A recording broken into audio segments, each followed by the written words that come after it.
Hello बच्चों, कैसे हैं आप लोग। आई होप कि सब अच्छे होंगे। तो आइए स्वागत करते हैं एक बार फिर से आपका अपने केमिस्ट्री के यूट्यूब चैनल ई रसायन पर।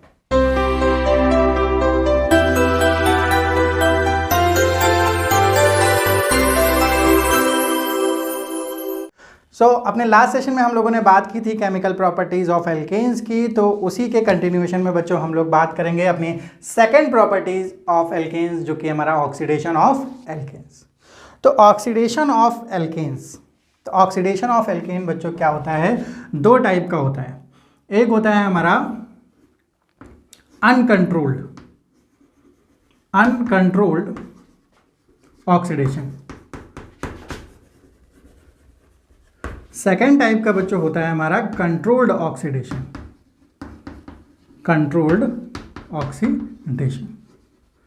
अनकंट्रोल्ड और कंट्रोल्ड ऑक्सीडेशन बच्चों हम लोग समझ सकते हैं। हम लोगों ने बात की थी, जब हम लोग प्रिपरेशन ऑफ एल्केन्स की बात कर रहे थे तो हम लोगों ने एक ऑक्सीडेशन रिडक्शन ट्रेन की बात की थी। तो बच्चों आइए फिर से देखते हैं वो कौन सी ट्रेन थी। हम लोगों ने बनाया था सबसे पहले एल्केन का डिब्बा बनाया था। देन हमारे पास जो अगला डिब्बा था वो किसका था, एल्कोहल का। देन हमारे पास कार्बोनिल कंपाउंड जिसमें एल्डिहाइड और कीटोन थे। देन हमारे पास कार्बोक्सिलिक एसिड का एक डिब्बा था। और फाइनली हमारे पास जो मिलता था वो था कार्बन डाइऑक्साइड और H2। तो अगर हम लोग एल्कीन से शुरू करते हैं तो हमारी गाड़ी का जो लास्ट डिब्बा है वहाँ पर हमको CO2 और H2O मिलता है।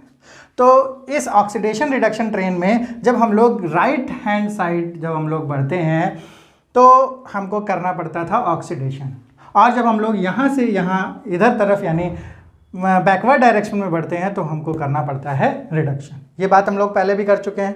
तो यहाँ पर अगर हम लोग ऑक्सीडेशन की बात करें तो हम लोग इधर से इधर यानी फ्रॉम लेफ़्ट टू राइट चलना पड़ेगा।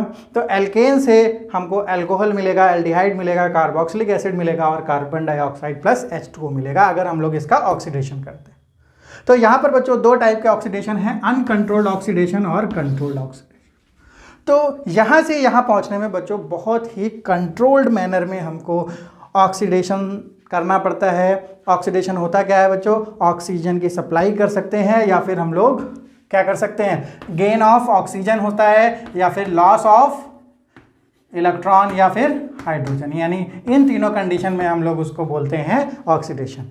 तो यहाँ से यहाँ लाने में अगर हम बहुत ही कंट्रोल्ड मैनर में चलते हैं तो हमें स्टेप वाइज कंपाउंड्स मिल सकते हैं। एल्केन से हम लोग एल्कोहल भी प्राप्त कर सकते हैं, एल्केन से हम लोग एल्डिहाइड भी, और एल्केन से हम लोग कार्बोक्सिलिक एसिड को भी बना सकते हैं। तो ये तो हो गया बच्चों, हम लोग कंट्रोल्ड मैनर में ऑक्सीडेशन करके वहाँ तक पहुँचते हैं। और दूसरी बात हो गई कि अगर हम लोग यहाँ पर ऑक्सीजन की सप्लाई करें, एक एक्सेस ऑफ ऑक्सीजन की सप्लाई करें, या फिर इसको हम लोग बोल सकते हैं इसको जला दें, बस्ट कर दें, तो ये जो हमारा अनकंट्रोल्ड ऑक्सीडेशन होता है इसको हम लोग एक नाम और देते हैं जो कि होता है कंबशन। यानी अगर किसी चीज़ को हम जलाते हैं यानी डायरेक्टली उसको हम लोग एक्सेस ऑफ ऑक्सीजन में रखकर उसको बर्न करते हैं तो हमें डायरेक्ट एल्केन से क्या मिलेगा, कार्बन डाइऑक्साइड और वाटर। तो बच्चों ये जो बीच के सारे स्टेप्स हैं ये बाईपास हो जाते हैं और हमको डायरेक्टली फाइनल प्रोडक्ट यानी फाइनल डिब्बे पर आ जाते हैं जो कि हमारा है कार्बन डाइऑक्साइड एंड वाटर। तो इसको बोलते हैं अनकंट्रोल्ड ऑक्सीडेशन या फिर इसको बोलते हैं हम लोग कंबशन। और अगर हम लोग स्टेप वाइज ऑक्सीडेशन करते हैं यानी कुछ नंबर यानी एक ऑक्सीजन का एटम अगर इसमें हम बढ़ाते हैं, 2 नंबर ऑफ ऑक्सीजन बढ़ाते हैं, तो उसे बोलते हैं बच्चों कंट्रोल्ड ऑक्सीडेशन। तो कंट्रोल्ड ऑक्सीडेशन के बारे में बच्चों अगर हम लोग सबसे पहले देखें तो कंट्रोल्ड ऑक्सीडेशन को हम लोग कैटालिटिक, या इसका नाम दूसरा क्या होता है, कैटालिटिक ऑक्सीडेशन। कैटालिटिक ऑक्सीडेशन इसलिए कहते हैं क्योंकि जब हम लोग बच्चों स्टेप वाइज एल्केन से एल्कोहल या एल्केन से एल्डिहाइड या एल्केन से कार्बोक्सिलिक एसिड की तरफ बढ़ते हैं तो हमको कुछ कैटलिस्ट की नीड होती है। तो सबसे पहले अगर हम लोग एल्केन से एल्कोहल बनाएं, एल्केन से एल्कोहल बनाने के लिए हमको टेम्परेचर देना पड़ेगा लगभग 473 केल्विन टेम्परेचर, और हमको लगभग 100 atm प्रेशर में कॉपर से रिएक्शन करानी पड़ेगी, तब एल्केन ऑक्सीडाइज होगा इनटू अल्कोहल। तो बच्चों ये जो हमारे कंडीशंस हैं, कुछ कैटलिस्ट हैं, इनको याद रखना पड़ता है। तो ऐसे ही बच्चों हम लोग जब रिडक्शन कर रहे थे, यानी जब हमको एल्केन चाहिए था फ्रॉम कार्बोक्सिलिक एसिड, एल्डिहाइड या फ्रॉम अल्कोहल, तब हम लोगों ने प्रिपरेशन ऑफ एल्केन्स में रिडक्शन की ये ट्रेन पढ़ी थी। हम लोगों ने क्लीमेंसन रिडक्शन पढ़ा था, वुल्फ किस्नर रिडक्शन पढ़ा था, HI और रेड फॉस्फोरस के साथ रिडक्शन पढ़ा था। तो अब हम लोगों को यहाँ से वहाँ जाना है, तो अब हम लोग ऑक्सीडेशन पढ़ रहे हैं। तो अब अगर हम लोग एल्केन से एल्डिहाइड को डायरेक्ट बनाना चाहें तो हमको एक दूसरा कैटलिस्ट यहाँ चाहिए होगा। तो यहाँ पर बच्चों हमें ज़रूरत पड़ती है मोलिब्डेनम ऑक्साइड की। मोलिब्डेनम ऑक्साइड के साथ हम लोग इसे हीटिंग करते हैं और कुछ टेम्परेचर पे, कुछ प्रेशर पर हम लोग इसको चेंज कर लेते हैं एल्केन से डायरेक्ट एल्डिहाइड। अगर अब हम लोग एल्केन से डायरेक्ट कार्बोक्सिलिक एसिड की तरफ जाएं तो हमको नीड होती है, अच्छा ये सारे बच्चों हमारे जो कैटलिस्ट हैं ये NCERT में भी गिवन है। तो NCERT के अकॉर्डिंग ये जो हमारा एल्केन टू कार्बोक्सिलिक एसिड है ये कन्वर्ट होगा in the presence of acetate of manganese, acetate of manganese. तो जब हम लोग इस कैटलिस्ट को डालते हैं, इस एसीटेट ऑफ मेटल को डालते हैं, तो एल्केन से कार्बोक्सिलिक एसिड हमको डायरेक्टली मिल जाता है। तो इसको बच्चों हम लोग कंट्रोल्ड ऑक्सीडेशन भी बोल सकते हैं, इसको हम लोग कैटालिटिक ऑक्सीडेशन भी बोल सकते हैं। और कोई बात नहीं बच्चों, अगर आपको CO2 और H2O चाहिए तो डायरेक्टली आप लोग क्या कर सकते हैं, इसको बर्न कर सकते हैं। बर्न करने का मतलब होता है एक्सेस ऑफ एयर में हम लोग इसको ऑक्सीडाइज करवा देते हैं। तो डायरेक्टली हमको कहाँ से मिल जाएगा, यहाँ से यहाँ। तो इसको बोलते हैं हम लोग कंबशन। इसको क्या बोलते हैं, कंबशन। तो कंबशन की अगर हम लोग रिएक्शन लिखें तो बच्चों ये वाला जो हम लोगों ने कंट्रोल्ड ऑक्सीडेशन आप लोगों ने समझ लिया होगा। तो अब हम लोग कुछ कंबशन की भी डिटेल में बात कर लेते हैं। तो अनकंट्रोल्ड ऑक्सीडेशन या फिर अगर हम लोग कंबशन की बात करें तो भी बच्चों ये हमारा दो टाइप का होता है। तो कंबशन भी बच्चों दो टाइप का होता है हमारा, एक होता है कंप्लीट कंबशन और एक होता है इनकम्प्लीट कंबशन। तो बहुत ज़्यादा डिफरेंस नहीं बच्चों। कंप्लीट कंबशन में मतलब हम लोग बहुत ज़्यादा एक्सेस में एयर लेते हैं, ऑक्सीजन का अमाउंट देते हैं, और इनकम्प्लीट कंबशन में हमें थोड़ी सी लैक ऑफ ऑक्सीजन हमको रखनी पड़ती है इनकम्प्लीट कंबशन के लिए। तो कंप्लीट कंबशन हमारा डायरेक्टली अगर हम लोग कोई एल्केन लेते हैं CH4 और O2, तो यहाँ पर बच्चों कितने हमारे कार्बन डाइऑक्साइड बनेगा, और तो हमको कितने बनाने हैं, यहाँ पर एक कार्बन है तो एक कार्बन वाला हम CO2 बना लेते हैं। 4H है तो यहाँ पर हम लोग 2H2O बना लेते हैं, और ऑक्सीजन हमारे हैं 2 और 2 4, तो यहाँ पर हम 4/2 यानी 2। तो इस तरीके से अगर हम लोग C2H6 इथेन का करते हैं तो कैसे बच्चों करेंगे, कार्बन 2 हैं तो 2 कार्बन डाइऑक्साइड, 6 हाइड्रोजन है और ऑक्सीजन हमारे 4 और 3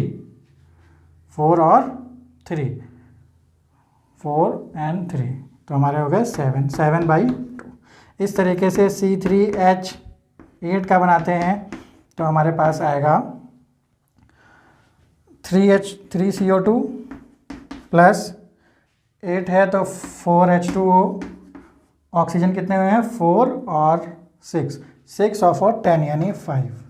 तो इस तरीके से बच्चों हम लोग बैलेंस भी कर लेते हैं। तो NCERT में बच्चों एक फॉर्मूला दिया हुआ है हमारा इस कंप्लीट कंबशन के केस में। तो वो फॉर्मूला कहाँ से डिराइव हुआ है, फॉर्मूला बच्चों इसी का जनरलाइजेशन करके डिराइव हुआ है। अगर हम लोग इन सब की जगह पर एक फॉर्मूला लेते हैं एल्केन का CnH2n+2, ये हमारा एल्केन का फॉर्मूला होता है। तो इसमें अगर हम लोग ऑक्सीजन की अगर रिएक्शन कराते हैं तो हमको कितने बच्चों कार्बन डाइऑक्साइड लेने पड़ेंगे, यहाँ पर हमने 1 लिया, यहाँ 2 लिए थे, यहाँ 3 लिए, तो यहाँ पर हम लोग n number of carbon dioxide ले लेंगे।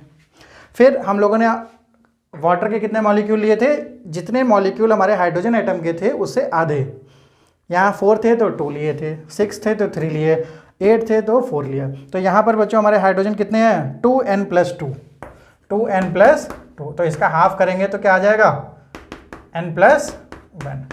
तो हमारे पास जो वाटर के मॉलिक्यूल होंगे वो कितने होंगे, n+1। अब ऑक्सीजन हमारे कितने हैं यहाँ पर, 2n+n+1। ऑक्सीजन हमारे पास है 2n+n+1 यानी टोटल 3n+1। तो बच्चों यहाँ पर हमने ऑक्सीजन में कितने से मल्टीप्लाई की थी, जितने यहाँ पर कंप्लीट थे यानी 3/2, सॉरी 2 और 2 यानी 2/2 यानी 2, 4 + 3 यानी 7, 7/2, 6 + 4 यानी 10, 10/2। तो यहाँ पर बच्चों क्या कितने टोटल है, 3n+1 ऑक्सीजन है, तो यहाँ पर आ जाएगा 3n+1/2। तो ये फॉर्मूला देख के काफ़ी बच्चे डर जाते हैं कि ये याद करना पड़ेगा क्या। तो बच्चों कुछ याद नहीं करना पड़ेगा, ये formula is nothing but the generalization of balancing of normal combustion, complete combustion of alkane. तो इस तरीके से हमको यहाँ से नहीं, हमको नॉर्मल अगर हम लोग इसको बैलेंस करते हैं तो बच्चों हमको यहाँ पर n का नंबर मिल जाएगा कि n क्या होगा। तो अगर n का नंबर अगर हम लोग CH4 के केस में देखें तो यहाँ पर कितना आया, यहाँ पर 1 आया। यहाँ पर अगर हम लोग 2 रखते हैं तो ये आ जाएगा 7/2। अगर हम लोग 3 रखते हैं तो हमारा आ जाएगा 10/2 यानी 5। तो अगर n के जितने नंबर होंगे, जितने ही n के नंबर होंगे वो वाला हमारा करस्पॉन्डिंग एल्केन हो जाएगा। यानी n1 है तो बच्चों CH4 होगा, n2 है तो C2H6 होगा, n3 है तो C3H8 होगा, n4 है तो C4H10 होगा। तो ये वाला फॉर्मूला हमको यहाँ पर बताता है कि हमने कौन सा एल्केन लिया हुआ है।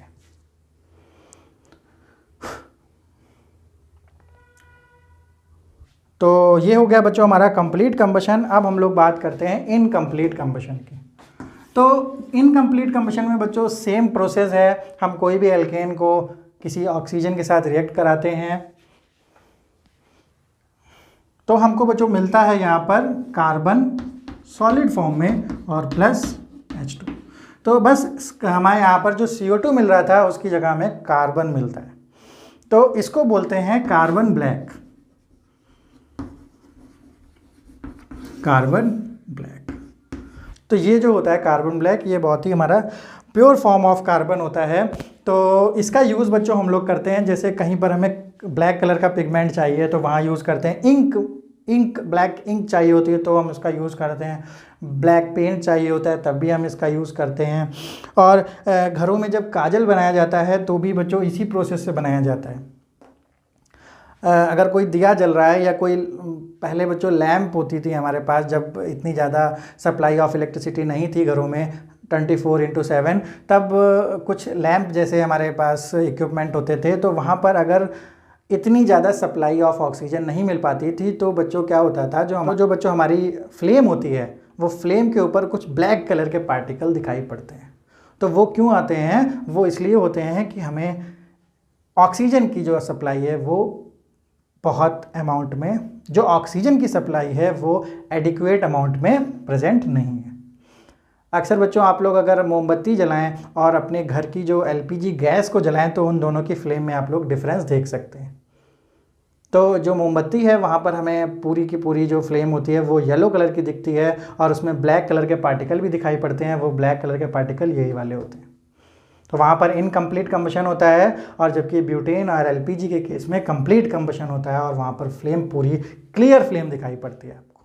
तो यहाँ पर जो ब्लैक कलर का फ्लेम के साथ पार्टिकल दिखाई पड़ते हैं वो वही होते हैं, कौन से, कार्बन ब्लैक। तो जब ये दिखाई पड़े तो इसका मतलब है हमारा जो कंबशन हो रहा है वो इनकम्प्लीट कंबशन है। इसी आधार पर बच्चों हम लोग किसी भी फ्यूल की क्या निकालते हैं, उसकी कैलोरीफिक वैल्यू निकालते हैं। वैसे हम लोग थर्मोकेमिस्ट्री में ये वाली बात कर चुके हैं। तो बच्चों अगर हम लोग एज अ फ्यूल यूज़ करें तो हमें कौन सा प्रोसेस चाहिए होगा, कंप्लीट कंबशन चाहिए होगा। तो जब कंप्लीट कंबशन किसी का होता है तो वो एज अ फ्यूल भी बहुत अच्छे काम करते हैं। तो बच्चों हमारे जो एल्केन्स होते हैं वो एज अ फ्यूल भी काम करते हैं, जैसे हमारा पेट्रोल हो गया, हमारा डीजल हो गया, ठीक है, और बहुत सारे फ्यूल होते हैं हमारे पास, वुड हो गया। तो ये सारे जो एल्केन्स होते हैं ये काम करते हैं एज अ फ्यूल, क्योंकि ये रिएक्शन देते हैं कंबशन रिएक्शन, और हमको कंबशन रिएक्शन में बहुत ही high amount of energy release होती है, चाहे वो कंट्रोल्ड हो चाहे वो अनकंट्रोल्ड हो। तो अगर हम लोग इन दोनों की कंपैरिजन करें तो कंप्लीट कंबशन में हमको देखने को मिलती है बहुत ज़्यादा high amount of energy. Third reaction है बच्चों हमारी पायरोलिसिस। पायरोलिसिस क्या होता है? पायरो मीन्स होता है टेम्परेचर, लिसिस मतलब होता है ब्रेकेज। तो अभी तक हम लोग ऑक्सीडेशन पढ़ रहे थे, कंबशन पढ़ रहे थे, जहाँ पर हम लोगों को प्रेजेंस ऑफ एयर या प्रेजेंस ऑफ ऑक्सीजन गैस, हम उसको टेम्परेचर को इंक्रीज कर रहे थे। तो यहाँ पर बच्चों हमारे पास क्या होता है, हीटिंग देते हैं यानी टेम्परेचर बढ़ाते हैं एल्केन का, और प्लस अब्सेंस ऑफ एयर या इन अब्सेंस ऑफ एयर या फिर ऑक्सीजन गैस। तो यहाँ पर बच्चों हमें एयर के एब्सेंस में उसका टेम्परेचर इंक्रीज करना होता है, और हमको मिलते हैं फ्रॉम हायर एल्केन से लोअर एल्केन, और प्लस एल्कीन भी मिलती हैं, और भी बहुत सारे हाइड्रोकार्बन्स हमको मिलते हैं बच्चों यहाँ पर। तो इसमें पायरो का मतलब ही बच्चों क्या होता है, हमारा टेम्परेचर लेना होता है। तो टेम्परेचर की हेल्प से अगर कोई बॉन्ड ब्रेकेज होता है, तो यहाँ पर हमारा जो मैकेनिज़्म काम करता है वो माना जाता है कि फ्री रेडिकल मैकेनिज़्म होता है। तो हम लोग यहाँ पर बच्चों एक एग्जांपल ले लेते हैं। एग्जांपल है हमारा C6H14। तो एग्जाम्पल से पहले बच्चों ये वाली बात हम लोग बात कर लेते हैं यहाँ पर, कि यहाँ पर बच्चों कार्बन और हाइड्रोजन के बीच में बॉन्ड ब्रेकिंग होती है, क्योंकि एल्केन में या तो कार्बन कार्बन बॉन्ड है या फिर कार्बन हाइड्रोजन बॉन्ड है। तो पायरोलिसिस में जब कार्बन हाइड्रोजन के बीच की बॉन्ड लिसिस होता है या यहाँ पर बॉन्ड टूटता है, तो इसको हम लोग डिहाइड्रोजनेशन भी बोलते हैं इसको, और अदरवाइज जब ये दोनों एक साथ होते हैं तो इसको हम लोग क्रैकिंग भी बोलते हैं। तो इस प्रोसेस को हम लोग क्रैकिंग भी बोलते हैं बच्चों, क्रैकिंग ऑफ एल्केन्स। तो यहाँ पर हम लोगों ने एग्जांपल लिया C6H14, और यहाँ पर लगभग हम लोगों ने 773 केल्विन। तो टेम्परेचर लगभग कितना होता है बच्चों, अगर इसको हम लोग देखें 773 केल्विन एटलीस्ट हमको टेम्परेचर देना पड़ता है। तो 3 कंडीशन देखेंगे हमको क्या क्या मिलता है। तो पहली कंडीशन में C6H12 प्लस H2। तो C6H12 अगर हम लोग देखें तो ये बच्चों हमारा क्या है, एल्कीन है।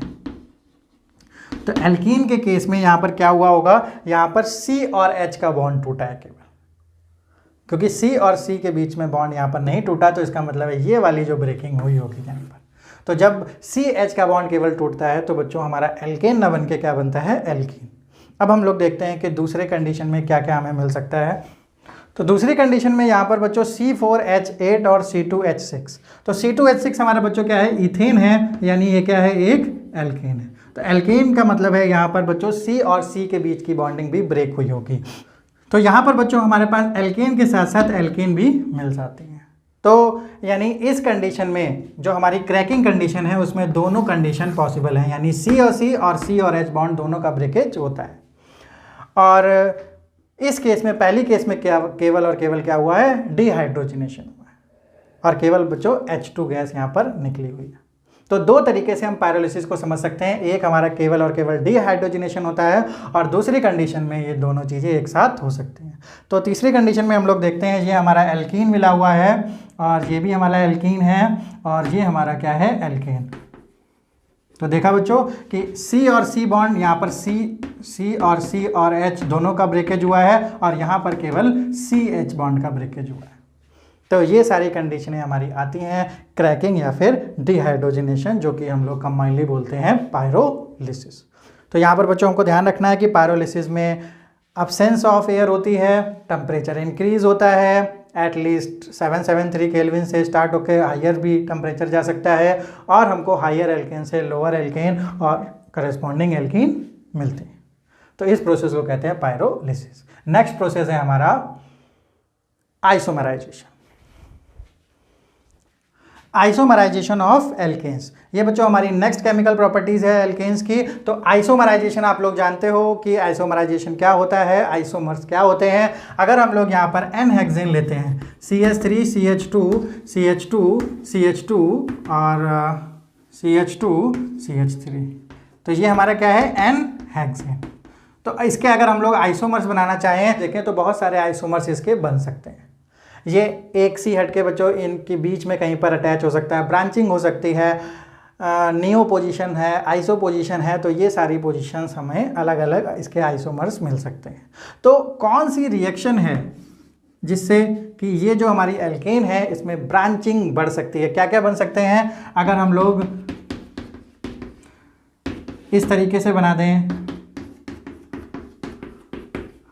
या फिर हम लोग इस तरीके से बना दें तो ये हमारा क्या हो गया, 2-मेथाइल पेंटेन। ये हमारा बच्चों क्या हो गया, 3-मेथाइल pentane.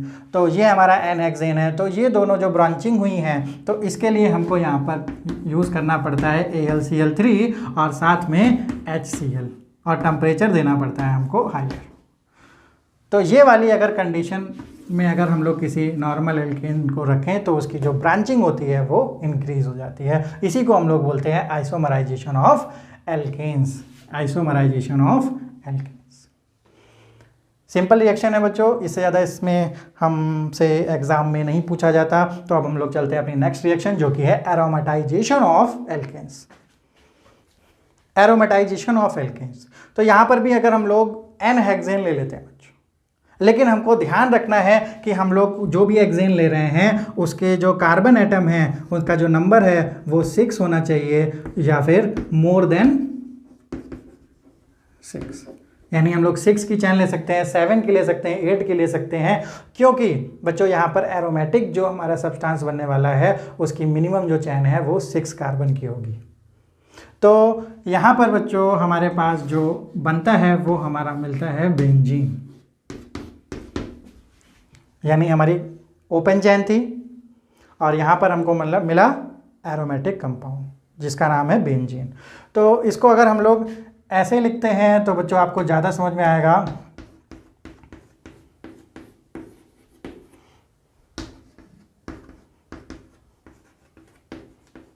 One two three four five six, तो ये चाहे इस तरीके से लिख लीजिए चाहे इसको इस तरीके से लिख लीजिए। तो ये दोनों बच्चों क्या है, एन हेक्सेन है, ओपन चैन है, कहीं से बच्चों कनेक्टेड नहीं है। तो ये सबसे पहले क्या होता है, इसका साइक्लाइजेशन होता है। इसका क्या होता है, साइक्लाइजेशन, यानी 2 H यहाँ से हट के फ्री रेडिकल बन के दोनों आपस में ऐड हो जाते हैं और यहाँ साइकिल बनती है हेक्सेन की।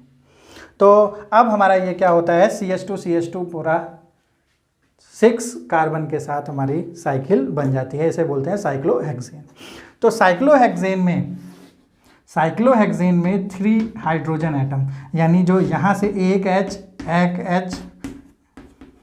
2 H लगे हुए हैं बच्चों यहाँ पर, तो एक H जब हटता है तो यहाँ पर डबल बॉन्डिंग, यहाँ पर डबल बॉन्डिंग और यहाँ पर डबल बॉन्डिंग होती है। तो 3 H2 के एटम जब रिलीज होते हैं तब हमें यहाँ पर डीलोकलाइजेशन ऑफ पाई बॉन्डिंग या फिर 3 pi bonding with 6 sigma bonds हमको दिखाई पड़ते हैं, जिसको हम लोग बोलते हैं एरोमेटाइजेशन ऑफ एल्केन्स। तो हमको ये ध्यान रखना है कि हमको जो एल्केन लेना है वो क्या होना चाहिए, 6 होने चाहिए, हेक्सेन होना चाहिए या फिर हेक्सेन से आगे के कार्बन होने चाहिए।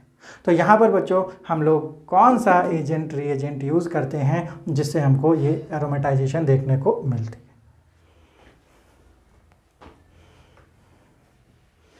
तो टेम्परेचर बच्चों यहाँ पर लगभग हम लोग 773 केल्विन और जो 10 से 20 ATM क्या रखते हैं, प्रेशर रखते हैं। और हमको यहाँ पर क्रोमियम का या फिर हम लोग क्रोमियम मेटल का ऑक्साइड ले सकते हैं या फिर हम लोग वेनेडियम का ऑक्साइड ले सकते हैं या फिर हम लोग मॉलिब्डेनम का भी ऑक्साइड ले सकते हैं। इन तीनों में से किसी को भी हम लोग एज ए कैटलिस्ट ले सकते हैं। टेम्परेचर 773 केल्विन और प्रेशर 10 to 20 ATM रखेंगे। और हमको ये ध्यान रखना है कि जब हम लोग एल्केन ले तो ये क्या होने चाहिए, नंबर 6 और मोर देन 6, तो हमको मिलेगा एक aromatic compound. Reaction with steam, बच्चों ये हमारी केमिकल प्रॉपर्टीज़ ऑफ एल्केन की लास्ट रिएक्शन है। तो ये है हमारी रिएक्शन विद स्टीम। तो अगर हम लोग कोई एल्केन लेते हैं और इसकी रिएक्शन कराते हैं वाटर से विद टेम्परेचर हमारा लगभग कितना रहना चाहिए 1273 केल्विन लगभग, और निकल की प्रेजेंस में अगर हम इसकी रिएक्शन कराते हैं वाटर के साथ तो हमको मिलता है कार्बन मोनोऑक्साइड और प्लस हाइड्रोजन गैस। तो ये रिएक्शन है बच्चों, और वाटर के साथ रिएक्शन करने पर जो हमको गैसेस का मिक्सचर मिलता है उसको हम लोग बोलते हैं वाटर गैस। बहुत अच्छा क्वेश्चन है बच्चों, पूछ लेते हैं कि वाटर गैस क्या होती है। तो water gas is the combination of carbon monoxide and hydrogen gas. तो ये वाला जो प्रोसेस है ये बहुत ही अच्छा प्रोसेस है, इंडस्ट्रियल प्रोसेस है ऑफ प्रिपरेशन ऑफ H2। तो जब हाइड्रोजन गैस बनानी होती है तो हम लोग इसी तरीके से बनाते हैं वाटर गैस के माध्यम से। तो ये हमारी जो रिएक्शन है स्टीम के साथ एल्केन की, हमको यहाँ ध्यान रखना है निकल के प्रेजेंस में टेम्परेचर देना है लगभग इतना, तो हमको मिलेगा वाटर गैस। तो यहाँ पर हमारा जो केमिकल प्रॉपर्टीज ऑफ एल्केन था वो भी बच्चों ख़त्म होता है। अब हम लोग चलेंगे अगले सेशन में एल्कीन्स के साथ। तो आई होप बच्चों कि ये जो सारे सेशंस थे एल्केन्स के वो काफ़ी अच्छे रहे होंगे, काफ़ी आपको समझ में आया होगा। तो इसी तरीके से ऑर्गेनिक की क्लासेस आपको इसी चैनल पर इसी तरीके से मिलती रहेंगी। और अगर आप लोगों ने चैनल को अभी तक सब्सक्राइब नहीं किया है तो चैनल को सब्सक्राइब कर लीजिए, वीडियो को लाइक कर दीजिए। मिलते हैं अब अपने नेक्स्ट सेशन में। Till then bye bye.